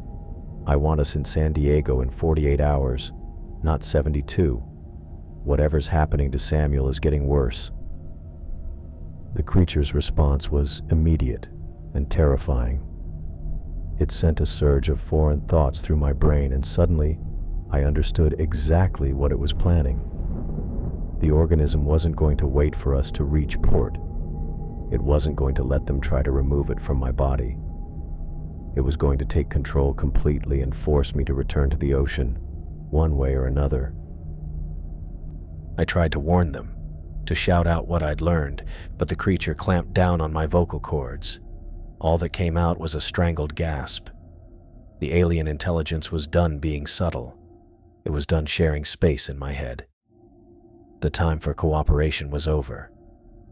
As the ship cut through the dark waters towards San Diego, I felt my own consciousness being pushed deeper and deeper into the background. The creature was taking over, preparing for whatever desperate action it had planned. I could only watch helplessly as my body stopped being my own. The creature's influence had been growing stronger for hours, but now it felt different. Instead of the constant pressure and pain, I felt a surge of energy flowing through my muscles. My fingers, which had been numb and clumsy in the straitjacket, suddenly felt nimble and precise. The organism was giving me something: strength, coordination, purpose. I tested the restraints again, but this time my movements were calculated. The creature guided my hands, showing me exactly where to apply pressure. The canvas straps that had held me for hours suddenly felt loose. I worked my right arm free first, then my left, the straitjacket sliding off like it was made of paper. Outside my door, I could hear the guard's breathing had changed. He was dozing off. Had been for the last 20 minutes. The creature had been waiting for this moment, planning every detail. I stood up slowly, my legs steady despite hours of sitting. The organism's influence flowed through every muscle, making me feel stronger than I'd ever been. I moved to the door and pressed my ear against it. The guard's chair creaked as he shifted in his sleep. Perfect. I turned the handle slowly, grateful that they'd only locked me in with the straitjacket, not bothering with the door lock since I'd been completely restrained. The corridor was dimly lit, emergency lighting casting long shadows. The guard, it was the younger one who'd replaced Rodriguez, sat slumped in his chair, chin on his chest. I stepped past him carefully, my bare feet silent on the metal floor. The creature guided every movement, showing me exactly where to place my feet to avoid the spots that creaked. I moved through the ship like I'd done it 1,000 times before. Past the galley, past the communications room where I could hear Elena's voice discussing something with Sarah. Past the crew quarters where James was probably reviewing more footage. The creature knew the layout of the ship better than I did somehow, directing me through passages I'd barely noticed before. The pull toward the deck was overwhelming now, not just a desire or compulsion. It was like gravity itself was drawing me upward. My legs carried me up the stairs without conscious thought. The organism had complete control, and I was just along for the ride, watching through my own eyes as my body moved with purpose. The night air hit my face as I stepped onto the deck. The ocean stretched out in all directions, black water reflecting the stars. The ship was moving fast. I could feel the vibration of the engines pushing us toward San Diego at maximum speed. But the creature didn't care about our destination. It only cared about one thing. I walked toward the railing like I was being pulled by invisible strings. My hands gripped the cold metal, and I felt the organism's satisfaction wash over me. This was what it had been working toward since the moment it attached itself to my diving suit. Not just to influence me or control me, but to bring me here, to this moment. I climbed onto the lower rail, then the upper one. The water was maybe 30 feet below, dark and welcoming. The creature's excitement was electric under my skin. I could feel it preparing for what came next, gathering itself for the return to its home. "Samuel!" James's voice cut through the night air. I turned and saw him standing in the doorway to the interior, his face pale with shock. He was looking right at me, balanced on the railing with my toes hanging over the edge. "Get Elena!" he shouted to someone behind him. "Get everyone! Now!" I wanted to respond, to tell him I was sorry, that this wasn't my choice. But the creature had complete control of my voice now. Instead, I felt my body turning back toward the water. The organism was done waiting. "Samuel, don't." James was running toward me now, his footsteps pounding on the deck. "Fight it. You can fight it." But I couldn't fight it anymore. The creature had used up all my strength to get me here, and now it was time to complete its journey. I felt my legs bend, preparing to jump. More voices joined James's. Elena shouting orders, Sarah calling my name, Michael yelling for someone to grab a life preserver. Their footsteps were getting closer, but not close enough. I pushed off from the railing. The fall felt like it lasted forever. The wind rushed past my face, and I could hear the crew shouting above me, their voices already growing distant. The creature's satisfaction was overwhelming, pure joy flooding through every nerve as we plummeted toward the water. I hit the surface hard, the impact driving the air from my lungs. The cold Pacific closed over my head, and I sank into the darkness. Above me, I could see the lights of the ship, the crew's flashlights cutting through the water as they searched for me. But the creature was already guiding me downward, away from the surface, away from the light. My lungs should have been screaming for air, but somehow I felt calm.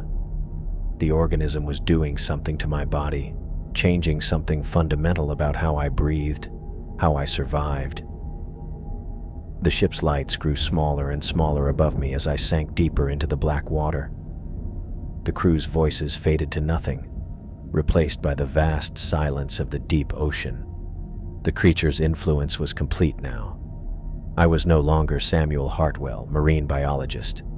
I was just a vessel, carrying the organism home to where it belonged. The pressure should have crushed me, but instead, I felt the creature's strength flowing through my body, keeping me alive, keeping me conscious as we descended into the abyss. The organism had waited millions of years in the deep trenches, and now it was finally returning, using me as its transport back to the colony that waited in the darkness below. I sank deeper into the ocean, the weight of the water pressing against me from all sides. The surface disappeared above me, swallowed by the darkness. I should have been panicking, should have been drowning, but somehow I wasn't. My lungs weren't burning for air. I was breathing, actually breathing, underwater, just like in those vivid dreams that had been haunting me for weeks.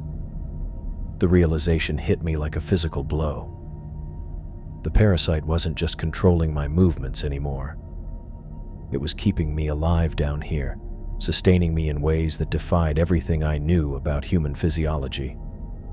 My body moved through the water with an ease that felt foreign, guided by something that wasn't entirely me. I tried to fight against the creature's influence, to swim back toward the surface, but my limbs wouldn't obey.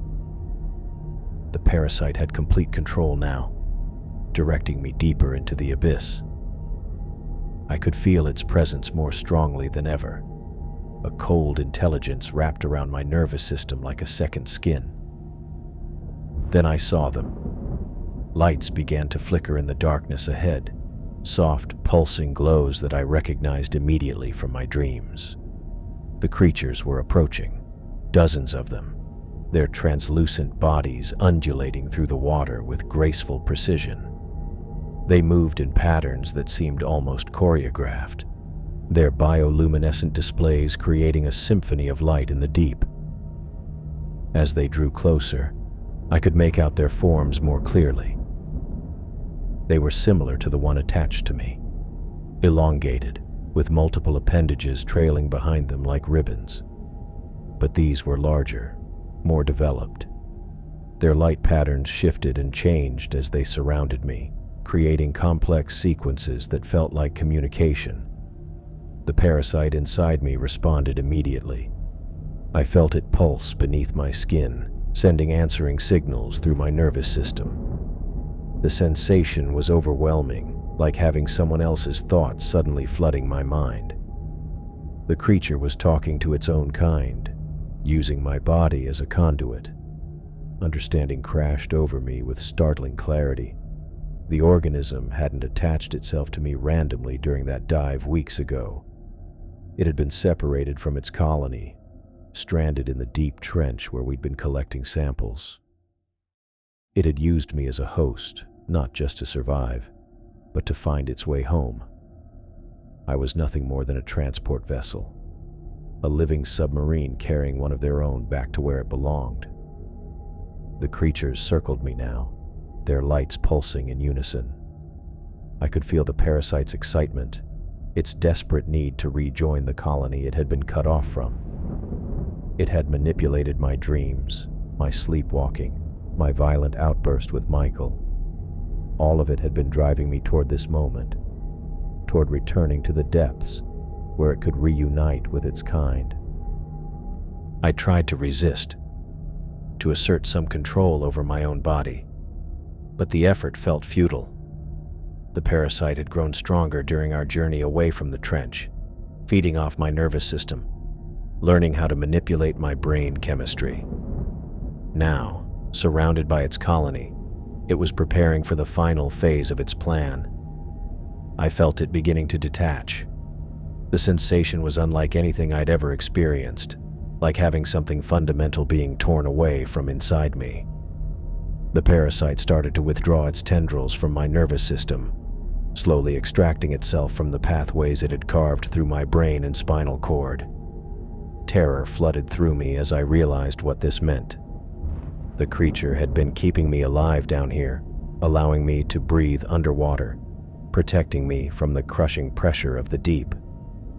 When it left my body, I would be just another human being trapped thousands of feet below the surface.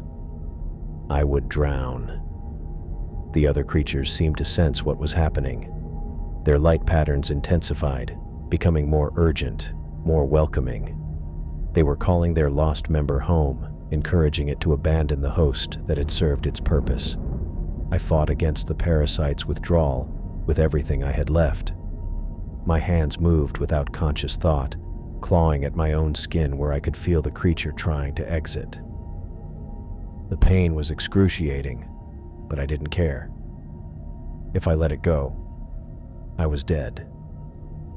The parasite fought back, sending waves of agony through my nervous system as I tried to prevent its escape.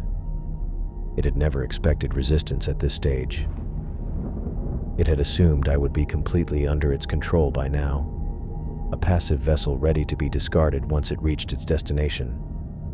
But some part of me, some core of human stubbornness, refused to give up. I grabbed at the creature as it tried to push through my skin, my fingers finding purchase on its slippery form. The thing writhed in my grip, desperate to break free and join the colony that waited just beyond my reach. My strength was fading fast. The parasite's influence had been the only thing keeping me functional down here, and as it withdrew, I could feel my human limitations reasserting themselves. My lungs began to burn. The pressure of the deep started to crush against my chest. I felt the parasite beginning to pull away from my nervous system, its tendrils slowly withdrawing from the connections it had made to my brain and spinal cord. The sensation was like having my thoughts unraveled, thread by thread. Around me, the bioluminescent creatures pulsed with urgent patterns, calling their lost colony member home. The realization hit me like a physical blow. When this thing left my body, I would lose the ability to breathe underwater.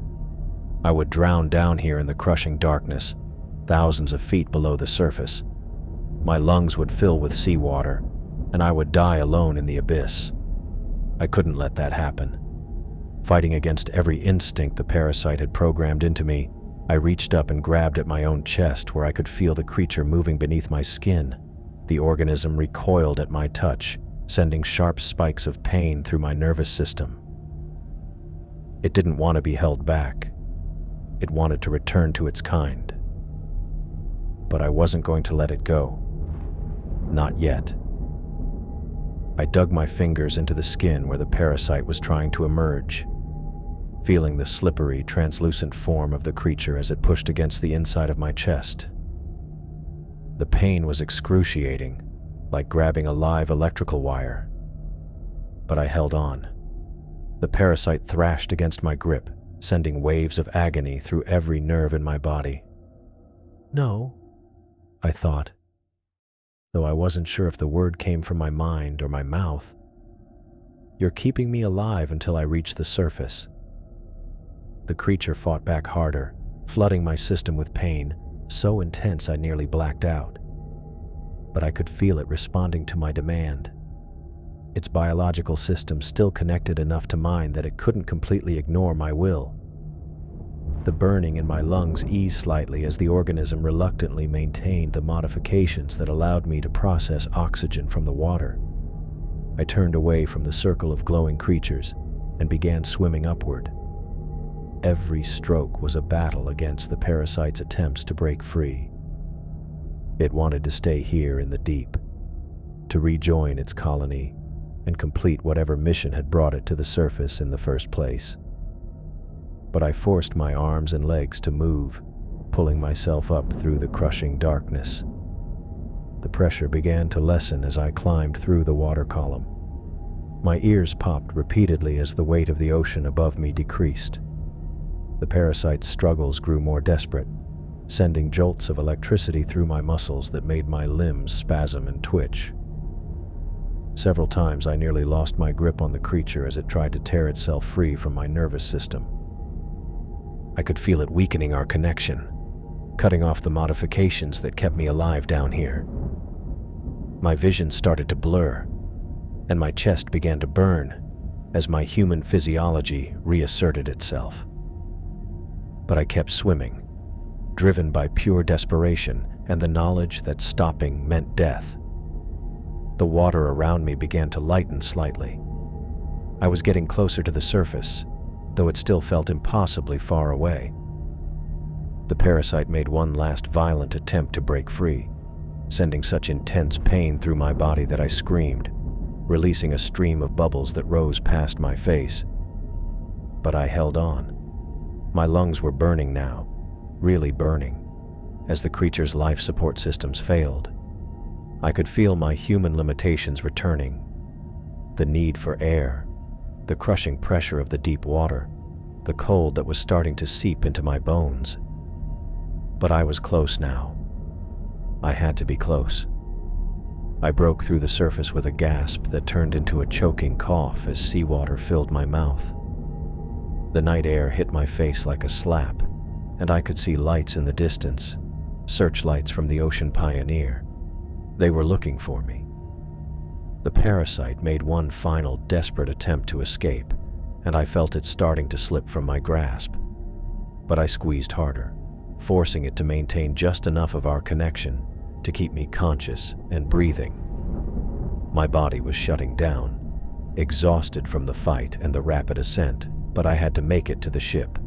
I began swimming toward the lights, each stroke weaker than the last.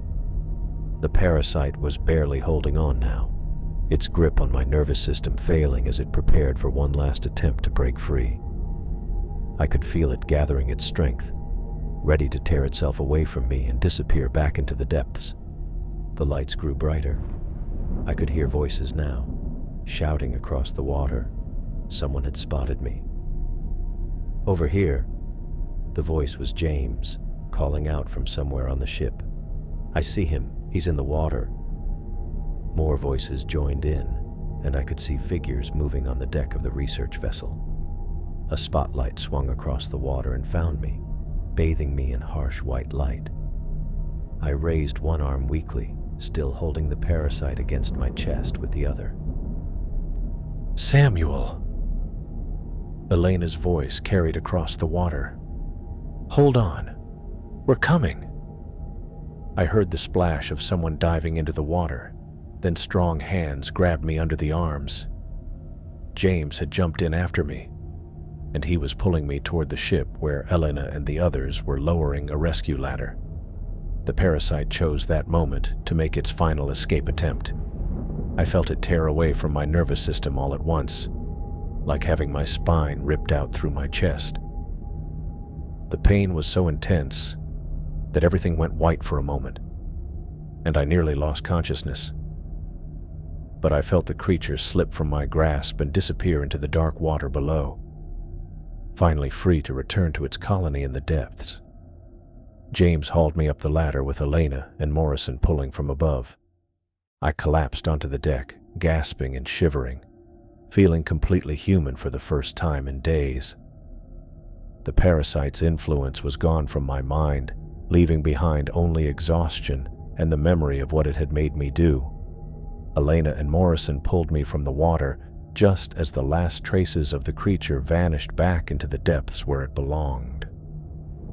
I lay on the deck gasping, my chest heaving as I tried to fill my lungs with air that actually felt like air again. The cold metal pressed against my back, and I could taste salt water mixed with something else, something that reminded me of copper and electricity.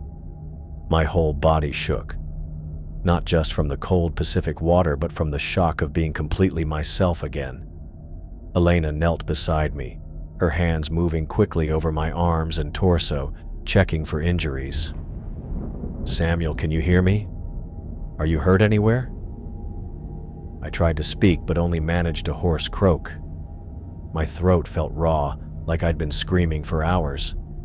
James appeared on my other side, his face pale in the deck lights.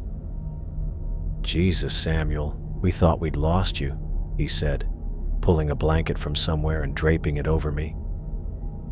"How long were you under?" It had to be at least 20 minutes. 20 minutes. I should have been dead. Would have been dead if not for that thing living inside me, changing me, keeping me alive in ways that shouldn't have been possible. The memory of breathing water like air made my stomach lurch.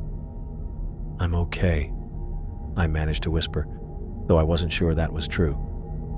"It's gone. The creature, it's gone." Elena's hands paused in their examination. "What do you mean, gone?" "It left me, down there when I got close to the surface. It tried to escape the whole way up, but I held on. I made it keep me alive." The words sounded insane even as I said them, but they were the truth. Sarah appeared with a medical kit, her safety glasses reflecting the deck lights. She knelt down and opened the kit, pulling out a small flashlight. "Samuel, I need to check your pupils. Can you look at me?"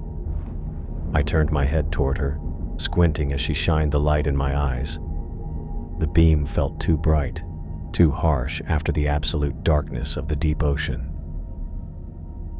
"Pupils are responsive," she said, clicking off the light. "But I'm seeing some small wounds on your skin. Elena, look at this." Elena leaned closer as Sarah pointed to spots on my arms and chest where my shirt had torn. I looked down and saw tiny puncture marks, each no bigger than a pinprick, scattered across my skin like a constellation of small injuries. "Those are where it attached," I said. I could feel it under my skin, moving around, connecting to my nervous system. It was learning how to control me. Sarah pulled out a magnifying glass and examined the wounds more closely. These looked like injection sites, very precise, very small. Whatever that creature was, it knew exactly where to make contact. The thought made my skin crawl. I remembered the sensation of those thin appendages working their way through my diving suit, finding the perfect spots to burrow in and take control. The memory of losing myself, of becoming a passenger in my own body, hit me like a wave of nausea. "How did you force it to keep you alive?" James asked. "I mean, if it was trying to escape." I closed my eyes, trying to find the words to explain something that defied explanation. "I don't know exactly. When I realized it was pulling away, I knew I'd drown without it. So I fought back. I grabbed at it, held onto it somehow. I think I convinced it that if I died, it would die too. It needed me to get to the surface." Elena stood up and I heard her talking quietly into her radio. This is Rodriguez. I need all senior staff in the communications room in 10 minutes. We're ending this expedition immediately and returning to port." The finality in her voice was unmistakable. Our research mission was over. Sarah continued examining the puncture wounds, taking photos with a small camera. "Samuel, I need to ask, do you feel like yourself? Completely yourself?"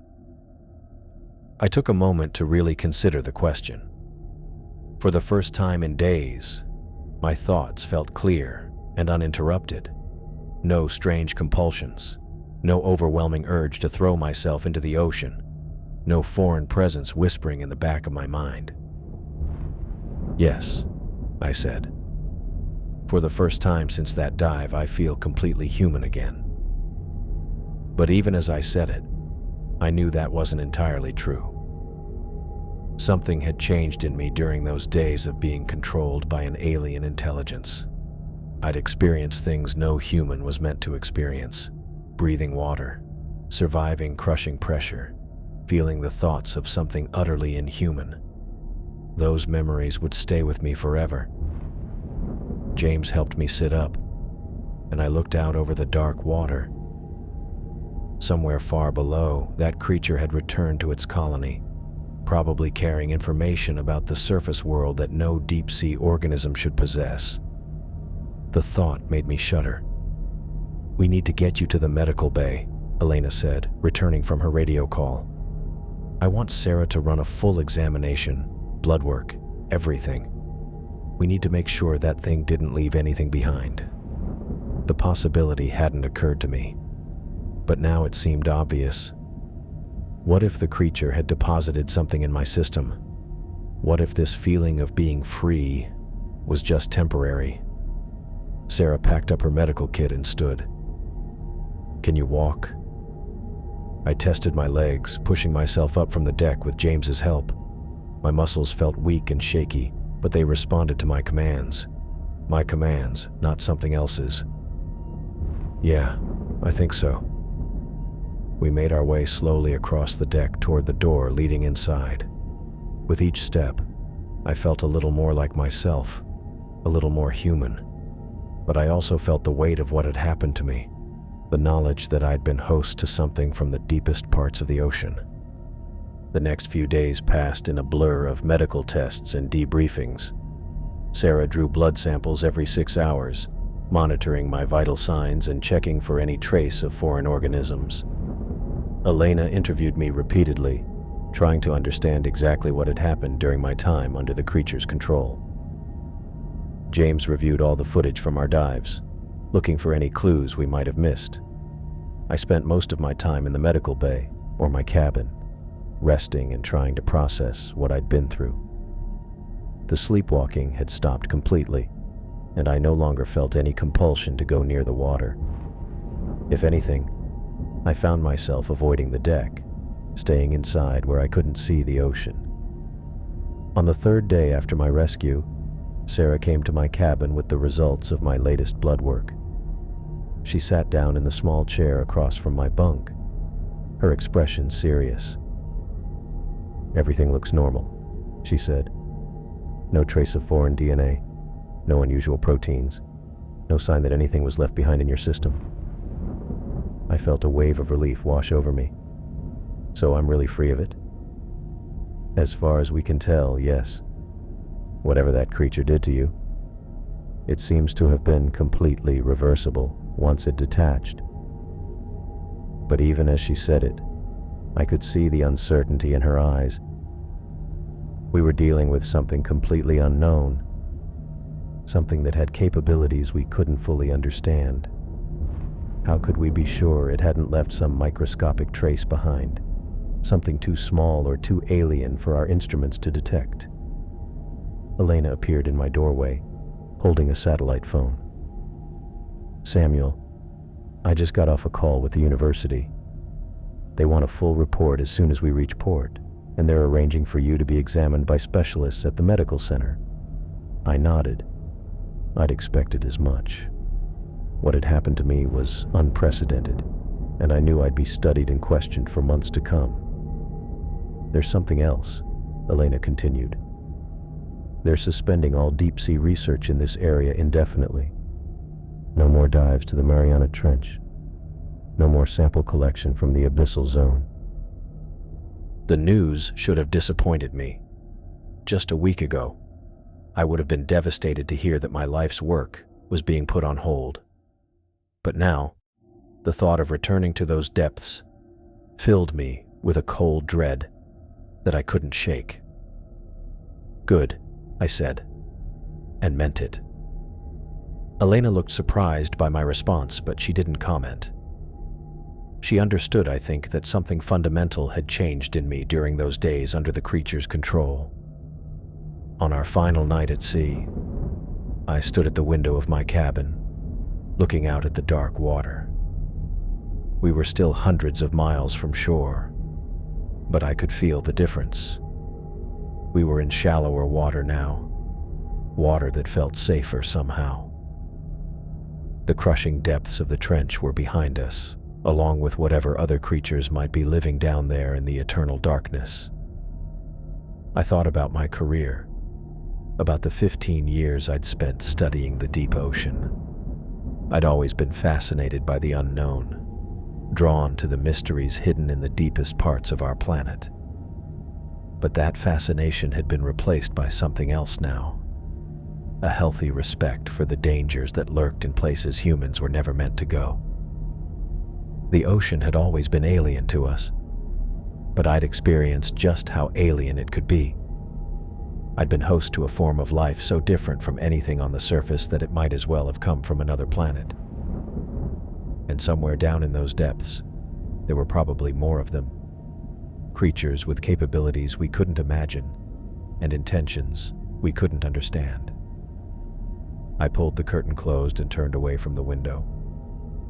Tomorrow we'd reach port, and I'd begin the long process of trying to return to a normal life. But I knew I'd never be the same person who had descended into the Mariana Trench just days ago. That person had been curious about the deep ocean's secrets. This person knew that some secrets were better left undiscovered. The ship's engines hummed steadily beneath my feet, carrying us away from the abyss and back toward the world of light and air where humans belonged. I lay down on my bunk and closed my eyes, grateful for the first time in my life to be nothing more than human.